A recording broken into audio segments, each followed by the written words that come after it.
The idea I'll be sharing with you today is personal, and to tell you about it, I'll be telling you some of the story of my own life, which has been a bit of a wild and bumpy ride.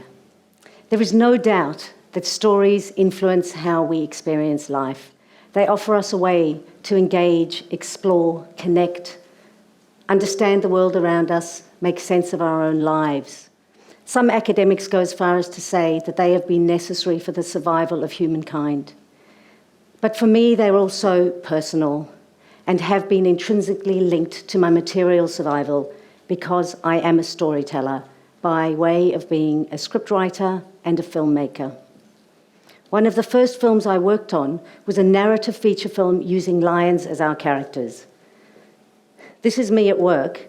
She was only an actor, but we shot most of the film in Savuti, Botswana, using only wild lions. Our crew consisted of a game ranger, the director cameraman, and me. One of my jobs was to sit on the roof of the Land Rover and keep light on the animals for filming at night when all the action happened. One night, after we'd been out for a few hours, with me sitting on the Land Rover roof controlling the spotlights, an army vehicle suddenly burst out of the darkness, and we were surrounded by a horde of heavily armed Botswana Defence Force soldiers. We knew in these parts they would be operating on a shoot-to-kill poachers on-site order, and though they spoke no English, it was clear they thought we were poachers. I was terrified as they escorted us at gunpoint. I mean, literally, I had a loaded gun to my head, and I cried like a schoolgirl, feeling the gun in the hand of this young, volatile man, knowing it could fire at any moment, even if by accident. Amid the shoving and shouting and bouncing over rough terrain, I wished I had never come back to Africa, imagining my mother getting that call to say, "Sorry, Andy's never coming home," as we drove back to the research camp to prove our innocence. That was a close call. That was a close call, and it left me very rattled, but it didn't put me off filmmaking. No, because the biggest risk in filmmaking is not being shot. The biggest risk is perpetual failure. Most films fail, and that's a simple fact. Even more fail to ever become films. Of the 40,000 scripts written in Hollywood every year, only 750 will be made into films. And only 10% of films made anywhere in the world are deemed successful. And then there's defining what success is, because it's not always about money. Though investors spent $3 billion making the 4,000 feature films submitted to the Sundance Film Festival in 2014. Of which only 119 were accepted for screening. But let's go bigger. Harry Potter, Order of the Phoenix, was made on a budget of $150 million. It grossed $939 million worldwide. A lot of money, right? But it is still running at a $167 million loss. Without talent, passion, and perseverance bordering on insanity, you don't even have a shot at becoming one of the lucky few whose film will be made. But in this world, you at least need to start off with a good story, with an inciting incident to set your story in motion, all the various escalations, motivations, conflicts, turning points, and that good stuff, and an ending. Some people like to work backwards from the ending, because what's the point in embarking on a 100-page film script to arrive at and realize you don't have a good enough ending? After my years of writing, analysing scripts, dissecting movies, I see the world a little bit through this lens of story. And it can be an interesting way to view the world. It can also offer a level of detachment from your own life, a kind of stepping back and seeing your life in terms of a story. When my husband of 13 years arrived in Melbourne from Los Angeles, where we'd been living, we had a film production company together, and we decided to move to my home of Melbourne for a more balanced, family-oriented life. And I came ahead of time with our 3-month-old daughter and 2.5-year-old son. But on the day my husband arrived to join us, He told me there was something really difficult he had to share with me, that it would take a while. He didn't know where it came from. It could be genetic. He had no control over it, and he was very sorry. He looked devastated, so I freaked out. Was he sick?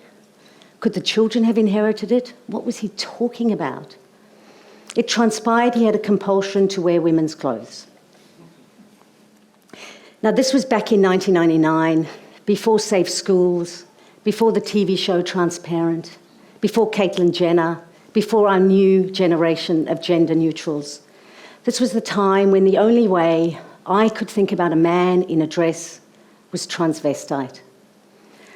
The ground was literally pulled out from under my feet, and I was spiraling in between breastfeeding my baby and chasing a relentless toddler. But I played down my trauma, and I tried to make normal of it to protect the children. But it was excruciating getting solid answers out of my husband because he hadn't really explored this. So he couldn't answer my simple questions like, well, how often do you need to do this? And do you think you'd ever want to be with men sexually? Or do you actually want to be a woman? After hours and nights and days of endless delving and questioning, he assured me this was just occasional cross-dressing, but it felt like more, and I needed to know what I was dealing with. I figured the only way to the truth was to make him feel safe to speak, to make him feel like I could handle it, whatever it was. So one day he was having a bath, and I kind of popped my head into the bathroom and very casually said, I've been wondering if you believed in the afterlife and you really truly believed that how you were buried is how you will live out your eternity, would you want to be buried as a man or as a woman? In a tiny, weeny little brief moment of hesitation, there was my answer. I knew even before he did that deep down he wanted to be a woman. But I was wearing myself out with this strategy because every time I dragged something else out of him, it hit me like a blow to the gut, and it all just kept getting worse as my dream of our family just slipped further away from me. And as much as I hated all this, I could see some value in the complexity in humanity my husband was exposing me to, and I loved him. And I loved him, and I could empathise with his trauma, but I just wanted him to be a man, so I was deeply conflicted.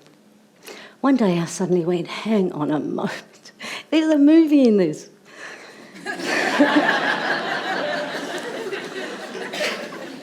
Together we started writing a film called Bury Me, Tracy. It wasn't our story. We wanted something light-hearted, something relatable that would have the opportunity to be transformational. So we conceived a kind of twisted romantic comedy just inspired by my question in the bathroom. But after years of writing and pitching and raising development funding and writing further drafts, we couldn't settle on an ending that satisfied both of us individually and the romantic comedy genre. So we haven't made that film yet. Instead, we went on to make another film. A thriller inspired by the truth of human trafficking into the sex industry in Melbourne called The Jammed.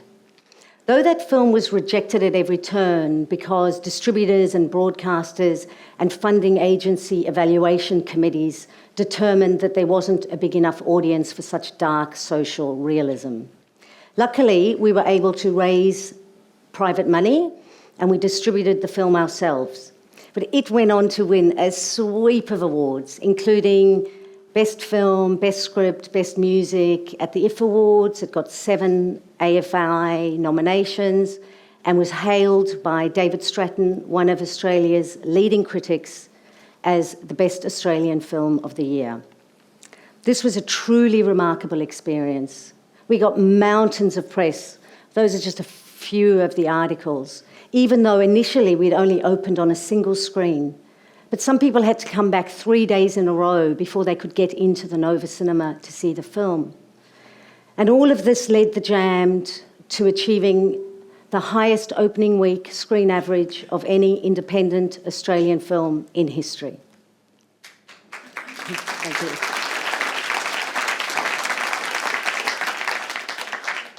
But my life as a film producer came to an abrupt end. On December the 15th, 2011, I was in the bathroom putting on my makeup, getting ready to go to 3 film industry Christmas parties. After you've had a success, you get invited to a lot of Christmas parties. The next thing I knew, I was in critical care in the neuro ward of the Alfred Hospital, being told I had suffered a massive burst brain aneurysm. Even after successful surgery, until I had passed a critical 3 weeks of vasospasm, doctors could not assure my family I would not die. But when I was well enough to think a bit again, it dawned on me that this aneurysm was the 3rd time I had nearly died of a head-brain-related trauma.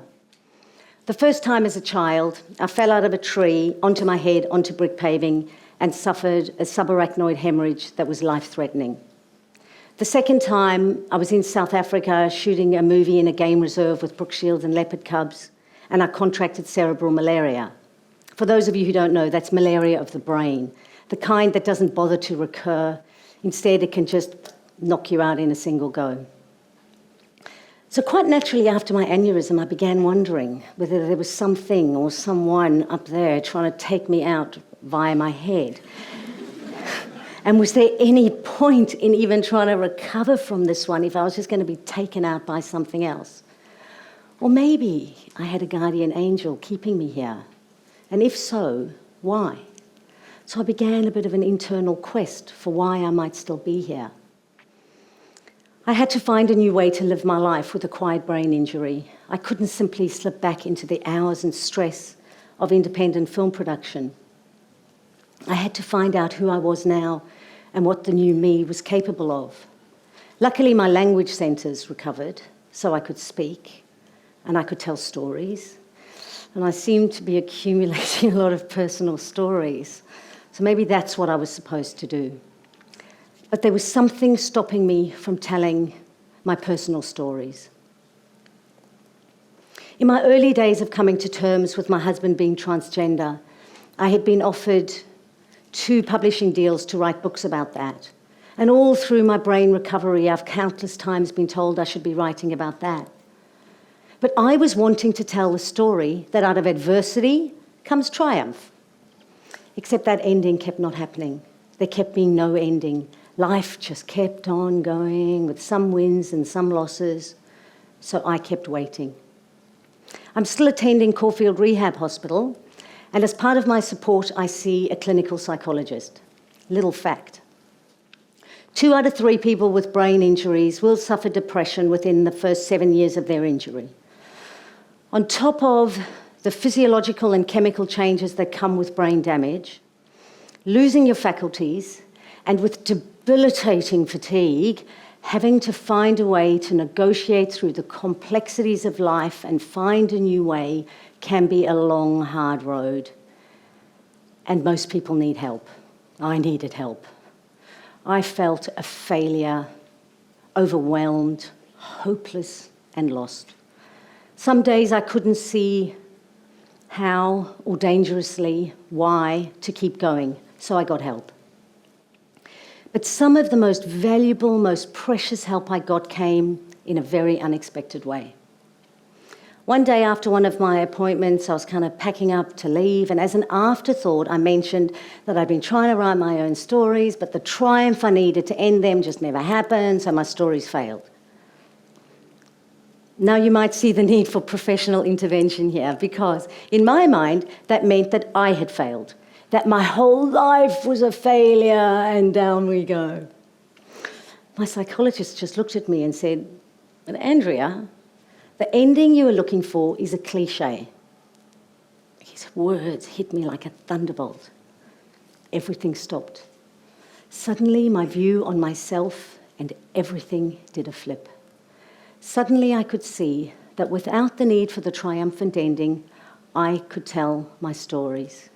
And I was reminded that this whole notion of triumphant, heroic endings are a narrative construct so cleverly adopted by Hollywood, and letting them go in a sublime paradox gave me my stories.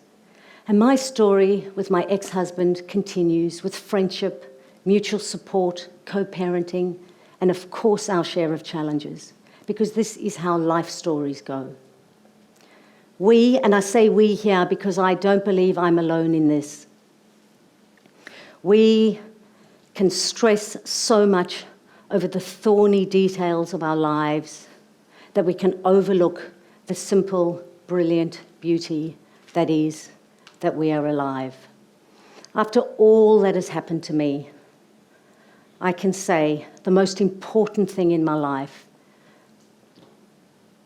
is that I am alive and I didn't die from that brain aneurysm or falling out of that tree or getting cerebral malaria, or being mistaken for a poacher. After all that's happened to me, my one takeout for you today would be to say, live your life and embrace all the big and small, ups and downs, wins and losses, as the fabric, the story of your life. My triumph is that my life continues, and that is the more authentic story. Thank you.